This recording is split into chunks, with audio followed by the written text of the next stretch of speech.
2029 ఎన్నికల్లో ఆంధ్రప్రదేశ్లో ఒకవేళ కూటమి కనుక ఓడిపోతే దానికి ప్రధాన కారణం ఎమ్మెల్యేల అవినీతి. ముఖ్యమంత్రి చంద్రబాబు నాయుడు కాలికి బలపం కట్టుకొని పెట్టుబడుల కోసం 76 ఏళ్ల వయసులో ఎక్కిన గుమ్మం దిగిన గుమ్మం అని చూడకుండా తిరుగుతుంటే కింద ఎమ్మెల్యేలు మాత్రం అందిన కాడికి దోచేస్తున్నారు. ఒకటికి 10 సార్లు మీటింగ్ పెట్టి సీఎం పరోక్షంగా ప్రత్యక్షంగా ఎమ్మెల్యేలకు వార్నింగ్ ఇచ్చిన ఫలితం కనిపించడం లేదు. ఎప్పటికప్పుడు సీఎం ఇంటెలిజెన్స్ రిపోర్ట్లు తెప్పించుకుంటున్నారు అని తెలిసినప్పటికీ కూడా ఎమ్మెల్యేలు డోంట్ కేర్ బాబు అంటున్నారు. అందుకే ఏపీ సీఎం డిసైడ్ అయ్యారు, 2029 ఎన్నికలకు కనీసం 40 మంది అవినీతి ఎమ్మెల్యేలకు టికెట్లు ఇవ్వకూడదని. వాళ్ళకి గనుక టికెట్ ఇస్తే ఆ నియోజకవర్గాల్లో ఓడిపోవటం గ్యారంటీ అని ఆయన ఓ స్థిరమైన ఖచ్చిత అభిప్రాయానికి వచ్చేశారు.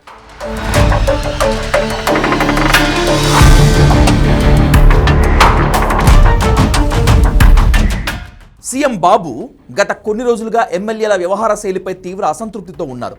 ఎమ్మెల్యేలు తమ పనితీరు మార్చుకోవాలని పదే పదే హెచ్చరించారు కూడా. కొంతమంది ఎమ్మెల్యేలను పిలిపించి మరీ మాట్లాడారు, కొంతమంది దారిలోకి వచ్చారు.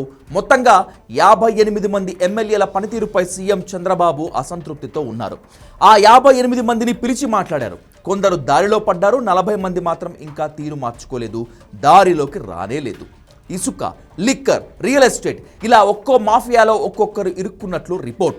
ఎమ్మెల్యేల పనికి ఎంత లంచం, ఎంత తీసుకుంటున్నారు, ఏ కుంభకోణాల్లో ఇరుక్కున్నారు, ఎక్కడెక్కడ పైరవీలు చేస్తున్నారు, ఇలా అన్ని కోణాల్లో డీటెయిల్డ్ రిపోర్ట్ సీఎం దగ్గరకు వచ్చి చేరింది. ఈ రిపోర్ట్స్ను దృష్టిలో పెట్టుకునే సీఎం చంద్రబాబు కొన్ని కఠిన నిర్ణయాలు తీసుకోవాలని డిసైడ్ అయ్యారు. ఇందులో భాగంగానే 40 మంది ఎమ్మెల్యేలకు 2029లో టికెట్ ఇవ్వకూడదని డిసైడ్ అయ్యారు. కొందరికి నియోజకవర్గాలు మార్చాలని కూడా నిర్ణయం తీసుకున్నారు. కృష్ణా జిల్లా తిరువూరులో ఎమ్మెల్యే కొలికపూడి విషయంలో చంద్రబాబు చాలా అసహనంతో ఉన్నారు. ఎన్నిసార్లు చెప్పినా ఎమ్మెల్యే కొలికపూడి తన ధోరణి మార్చుకోవటం లేదు.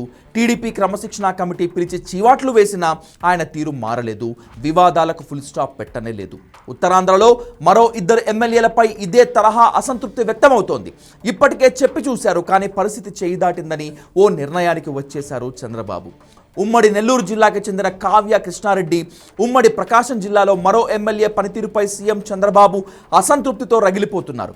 అదేవిధంగా రాయలసీమలో అనంతపురం ఎమ్మెల్యే దగ్గుపాటి ప్రసాద్తో పాటు మరో 2 ఎమ్మెల్యేలపై వేటు వేయాలని నిర్ణయం చేశారు.